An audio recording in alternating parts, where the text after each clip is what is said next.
신경하심으로 8월 12일 수요일 새벽 예배를 하나님께 올려드리겠습니다. 전능하사 천지를 만드신 하나님 아버지를 내가 믿사오며 그 외아들 우리 주 예수 그리스도를 믿사오니 이는 성령으로 잉태하사 동정녀 마리아에게 나시고 본디오 빌라도에게 고난을 받으사 십자가에 못 박혀 죽으시고 장사한 지 사흘 만에 죽은 자 가운데서 다시 살아나시며 하늘에 오르사 전능하신 하나님 우편에 앉아 계시다가 저리로서 산자와 죽은 자를 심판하러 오시리라. 성령을 믿사오며 거룩한 공회와 성도가 서로 교통하는 것과 죄를 사하여 주시는 것과 몸이 다시 사는 것과 영원히 사는 것을 믿사옵나이다. 아멘. 찬송가 183장 올려드리겠습니다. 183장입니다.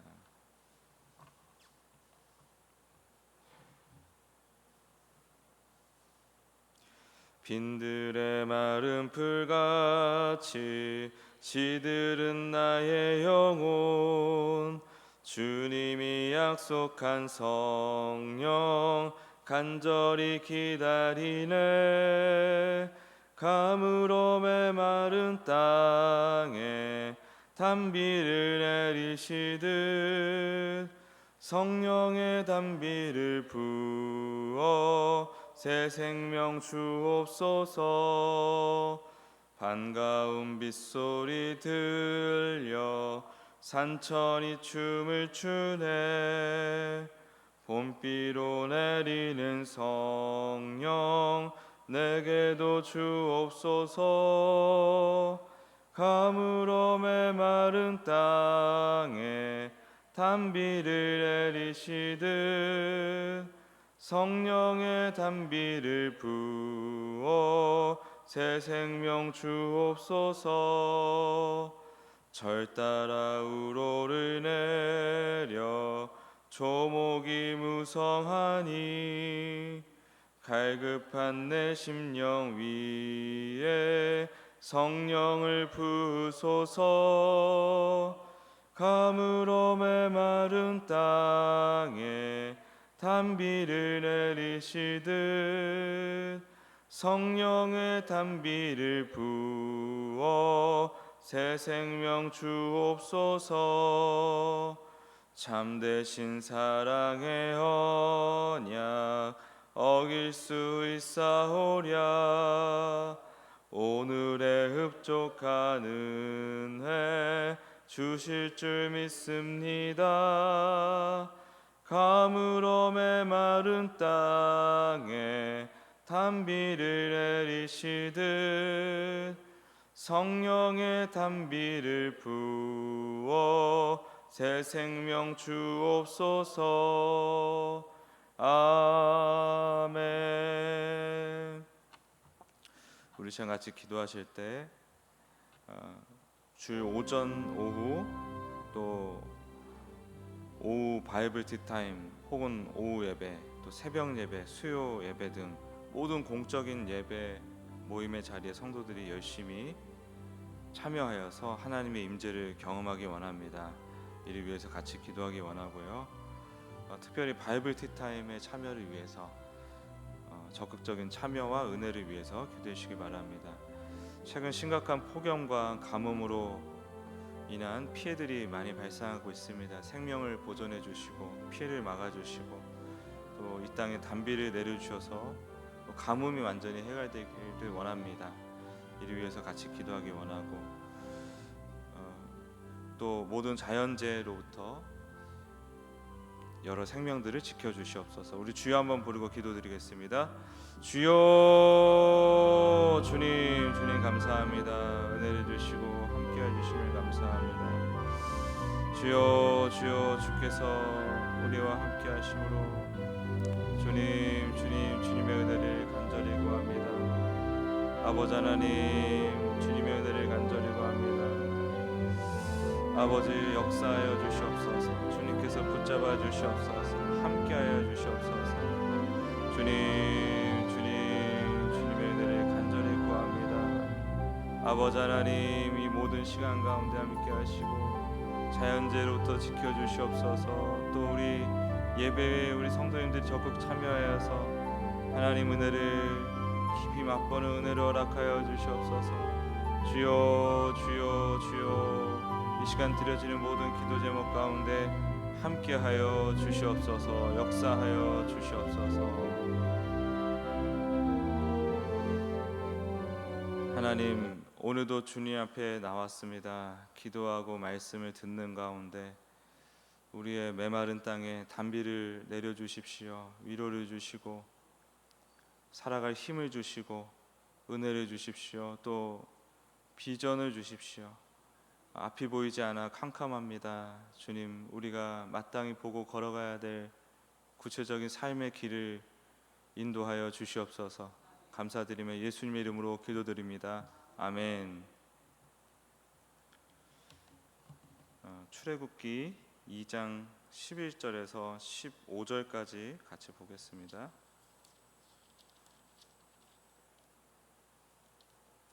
출애굽기 2장 11절에서 15절까지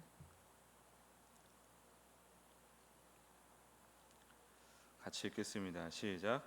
모세가 장성한 후에 한 번은 자기 형제들에게 나가서 그들이 고되게 노동하는 것을 보더니 어떤 애굽 사람이 한 히브리 사람 곧 자기 형제를 치는 것을 본지라. 좌우를 살펴 사람이 없음을 보고 그 애굽 사람을 쳐 죽여 모래 속에 감추니라. 이튿날 다시 나가니 두 히브리 사람이 서로 싸우는지라. 그 잘못한 사람에게 이르되 네가 어찌하여 동포를 치느냐 하며 그가 이르되 누가 너를 우리를 다스리는 자와 재판관으로 삼았느냐. 네가 애굽 사람을 죽인 것처럼 나도 죽이려느냐. 모세가 두려워하여 이르되 일이 탈로 되었도다. 바로가 이 일을 듣고 모세를 죽이고자 하여 찾는지라. 모세가 바로의 낯을 피하여 미디안 땅에 머물며 하루는 우물 곁에 앉았더라. 아멘. 네, 오늘 이 말씀을 가지고 사랑하되 주님께만 소망을 두라, 사랑하되 주님께만 소망을 두라라는 제목으로 말씀 증거하겠습니다. 모세가 이제 40세가 되었고요. 이제 이집트 왕자로서 살다가 자기 동족 히브리인이 이제 고통을 받는 것을 외면하지 못해서 결국에 애굽 사람을 쳐 죽이고 파묻어 버리죠. 그렇게 자기가 어떤 지위, 어떤 순간적인 내적인 갈등이 있었을 것입니다. 내가 이집트 왕자인데 저희를 굳이 개입을 하고 또 저 히브리 사람을 구해줄 필요가 있을까 했는데 애굽 사람을 죽이기까지 했으니 얼마나 이게 큰 일이 벌어진 것입니까? 나름대로 이건 아니야 하면서 나름의 정의감을 가지고 그렇게 살인까지 저질렀는데 그 다음날 보니까 이 히브리 사람, 또 다른 또 히브리 두 사람이 싸울 때 가서 중재하려고 가서 보니까 바로 배신을 때리는 거죠. 네가 뭔데 우리에게 이래라 저래라냐. 이 히브리인들이 지금 한창 핍박을 받고 있잖아요. 애굽 바로가 히브리인들이 그 애굽의 위협이 될까봐, 이집트의 위협이 될까봐 싹을 밟아놓자 해가지고 엄청 핍박을 하고 있습니다. 그러니까 다들 신경이 엄청 날카로워져 있었을 것 같아요. 예, 지금 그런 상황에서 모세가 어줍지 않게 자신들의 일에 개입을 하니까 화가 난 것 같습니다. 그래서 모세를 네가 우리 재판관이냐, 누가 너를 재판관으로 삼았느냐, 함부로 끼어들지 말아라 라고 이제 비난과 조롱을 모세에게 퍼붓는 거죠. 배신을 당한 거죠. 모세가 사실은 그 일이 이제 그런 조롱 가운데 이 히브리 사람이 너 애굽 사람 쳐 죽인 거 우리도 알고 있잖아. 우리도 죽일 거냐? 라고 하니까 아이고 이거 일이 탈로 났구나 하고 미디안 광야로 도망쳐야 했습니다. 이 일이 또 바로의 귀까지 들어가 가지고 바로가 그만 모세를 죽이려고까지 하니까 미디안 광야로 도망칠 수밖에 없는 것이죠. 그곳에서 미디안 제사장의 딸들을 돕게 되고 또 그게 계기가 돼서 양을 치는 목자로서 새로운 40년의 세월을 보냅니다. 전반기 40년은 그냥 이집트 왕자로서 잘 성장한 거죠. 이집트의 문명을 배우고 또 특별히 나중에 십계명을 받는데 쓰였을 거라고, 잘 쓰였을 거라고 짐작할 수 있는 상형 문자를 이집트에서 잘 배웠겠죠. 후반기 40년은 그냥 광야 생활입니다. 광야의 목자로서의 삶을 살아갑니다. 이 시간을 자신을 비우고 하나님의 때를 기다리는 훈련의 시간이었죠. 근데 우리가 또 항상 늘 말씀드리지만 성경 속의 인물을 그렇게까지 미화할 필요가 없어요. 그러니까 모든 과정 속에 있는 인물들을 다 우리가 따라야 될 어떤 모본으로 볼 필요가 전혀 없습니다. 모세가 과연 광야에서 하나님이 나를 40년 뒤에 부르겠지 하고 있었겠습니까? 그냥 평범한 일상을 살았던 거예요. 자기의 생존을 위해서. 또 얼마나 치열한 내면의 그 번뇌가 있었겠습니까? 이 불교 용어지만은 갈등이 있었겠습니까? 부글부글 끓는 마음이 있지 않았겠습니까? 그것을 가라앉히는데 이만한 시간이 걸렸을 거예요. 만약 이게 훈련의 시간이었다 그러면은 왜 5년은 안 되고 왜 10년은 안 됩니까? 왜 40년이어야 되는 것입니까? 그곳에서 모세가 십보라랑 결혼을 하고 아들 게르솜을 낳으면서 스스로 타국에서 나그네가 되었다라고, 이 게르솜 이름이 내가 타국에서 나그네가 되었다라는 뜻이잖아요. 지금 모세의 심정이 그런 거예요. 미대한 광야 생활이 그렇게 본인이 성숙해가지고 잘 적응하고 목자로서의 만족과 평안을 찾았더라면 아들 이름을 이렇게 지었겠습니까? 내가 결국에는 이방인이야. 내 인생이 참 나그네 인생이야. 우리 지금 대한민국에서 나그네라는 것은 별거 없어요. 어디든 저기 카드 한 장만 있으면 가지 못할 데가 없으니까. 옛날에는 제가 어릴 때만 하더라도 한 몇십 년 전까지만 하더라도 동네마다 약간 행색이 초라한 분들이 좀 계셨어요. 그러니까 이제 동네마다 돌아다니시는 분도 계셨고, 동네마다 진짜 실제로 정말 거지몰골을 하고 계신 분이 계셨거든요. 근데 요즘은 그런 거 없잖아요. 어디 서울역 같은 데 가야 노숙자라는 이제 어떤 새로운 분들이 이제 계셔가지고 그냥 그런 분들이 있을 뿐이지, 나그네, 굉장히 행색이 초라한 거지몰골을 한 나그네 요즘 보기가 어렵죠. 근데 이 당시에 나그네라는 것은 죽는 것과 다름없거든요. 나그네라는 것은 자기 땅을 떠나왔다는 걸 얘기하는 거잖아요. 근데 이 고대 문명에서는 자기가 속한 문명권을 떠나는 것은 곧 죽음과도 같은 것이었습니다. 도덕법이 제대로 제정이 되지 않은 시대였어요.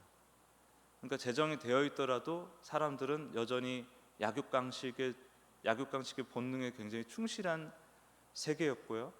그렇기 때문에 나를 지켜줄, 나를 보호해줄 이 공동체를 내가 떠난다? 그것은 굉장한 두려움이었다고요. 그래서 아브라함도 우르에 있을 때 하나님께서 본토 아비 집을 떠나라라고 말씀하실 때 그 메소포타미아 문명권을 아예 떠나버려야 그게 떠나는 건데, 그래야 가나안 땅에 들어가니까.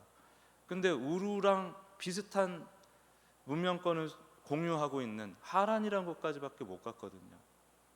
그게 그 당시의 세계였다는 거예요. 나그네가 되면 그냥 죽는 거예요. 근데 이 모세가 나는 나그네다 라고 얘기하는 게 무슨 의미겠습니까? 죽겠다라는 뜻 아닙니까? 내가 죽은 것과 다름없다, 내 인생 끝장났다, 완전히 망했다, 이런 마음이 담겨 있는 거 아니겠어요? 나그네지만 내가 만족합니다, 나그네지만 행복합니다, 무슨 우리가 기대하는 그런 신앙적인 성숙한 고백이 들어있는 이름이 아니잖아요. 내용이 아니잖아요.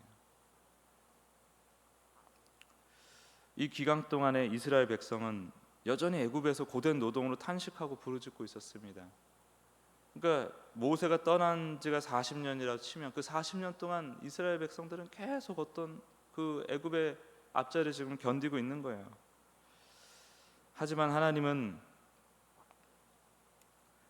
이들의 이러한 상황을 외면하지 않으시고 아브라함과 이삭과 야곱에게 맺으신 언약을 기억하시고 그들의 고통을 돌보셨어요.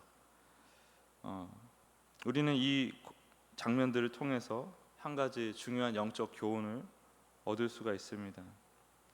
하나님께 쓰임 받는 사람, 하나님께 쓰임 받는 사람을 잘 생각해 보면 반드시 인간에 대해서 배우는 과정이 있다는 것입니다. 인간에 대해서. 인간의 뭘 경험하느냐? 연약함을, 완악함을 경험하는 거예요. 모세가 사실 이 배신이 아니었더라면, 이 배신을 경험한 것 때문에 40년, 그러니까 모세 입장에서 큰 고생을 지금 하고 있는 거 아닙니까? 죽음과 같은 삶을 살고 있는 거 아닙니까? 근데 우리 또한 이 모세가 경험한 배신처럼 인간의 연약함을 경험할 때가 있다는 거예요. 완악함을 경험할 때가 있다는 거예요. 믿었던 가족, 연인, 친구, 배우자에게 실망하고 신뢰가 무너질 만한 일들을 종종 겪죠. 그리고 그로 인해서 상처받고, 상처가 아물려고 하면 또 상처받고, 그 세월을 수십 년을 보내는 분들도 많이 계십니다. 가까운 사람일수록 그런 일이 참 많습니다. 사랑하니까 겪는 아픔들이라고 처음에는 그렇게 견디는데 나중에는 내가 왜 이렇게 살아야 되지? 라는 이제 이골이난 마음도 생기기도 하죠. 우리 예수님의 사람들은 나에게 그렇게 상처 주고 나를 힘들게 하는 사람들을 사랑하려고 애써야 되는 건 맞지만 무엇보다 하나님께만 소망을 두는 법을 배워야 합니다. 우리가 왜 그렇게 상처를 받고 힘들까? 그 사람이 내 소망이기 때문에 힘들어요. 왜 이렇게 자녀들이 힘들까요? 그 자녀가 내 소망이기 때문에 힘들어요. 그걸 내려놓을 수 있어야 되는 것입니다. 하나님께 소망을 두지 않는 사랑은 집착이 될 수 있고, 또 그런 집착 자칫 타인의 집착의 희생양이 될 수가 있습니다. 하나님께 소망을 두지 않는 사람은 타인의 집착의 희생양이 될 수가 있어요.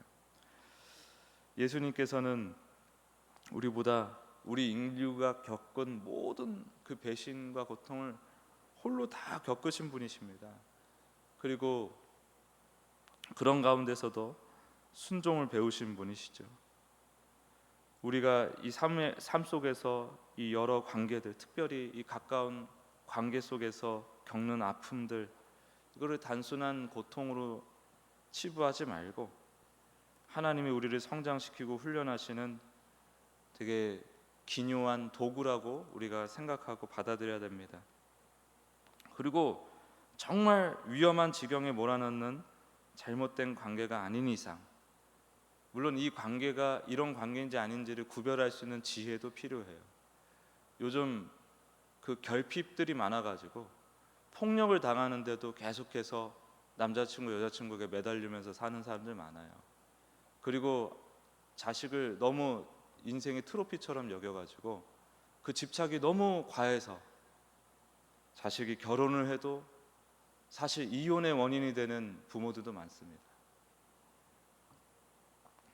그런 관계는 잘못된 거죠. 그것을 잘 구별할 수 있어야 됩니다. 그러나 그런 관계가 아닌 이상은 다시 한번 사랑과 용서와 이해와 공감을 우리는 계속해서 도전해 봐야 합니다. 가장 중요한 것은 하나님께 소망을 둔 채로 그 일들을 계속해서 도전하는 이런 적절한 균형, 기준이 있어야 된다는 것이죠. 무엇보다 기도해야 됩니다. 주님께 소망을 둔 자는 늘 이렇게 기도해야 되는 것입니다. 주님, 내게 가장 중요하고 가장 내 인생의 핵심적인 기준은 바로 주님입니다. 주님의 말씀입니다. 주님 붙들고 우선 살게 도와주시고, 그리고 주님께서 주시는 그 힘으로 사랑할 수 있게 도와주세요. 저 오늘도 심한 말 들었어요. 저 힘든 일을 겪었어요. 용서할 수 있게 도와주세요. 그렇게 기도해야 되는 것이죠. 그럼 도와주실 것입니다. 이렇게 하나님께 소망을 둔 채로 하나님의 도우시는 하나님을 경험하는 모두가 되시길 예수님의 이름으로 축복합니다. 기도하겠습니다. 하나님, 사랑하되 주님께만 소망을 두게 하소서. 주님께 소망을 두고 사랑을 계속 도전하게 하소서. 실습하게 하소서. 그래서 이 과정을 통해서 우리가 더욱 성장하게 도와주시고 잘 쓰임 받게 도와주시옵소서. 감사드리며 예수님의 이름으로 기도드립니다. 아멘.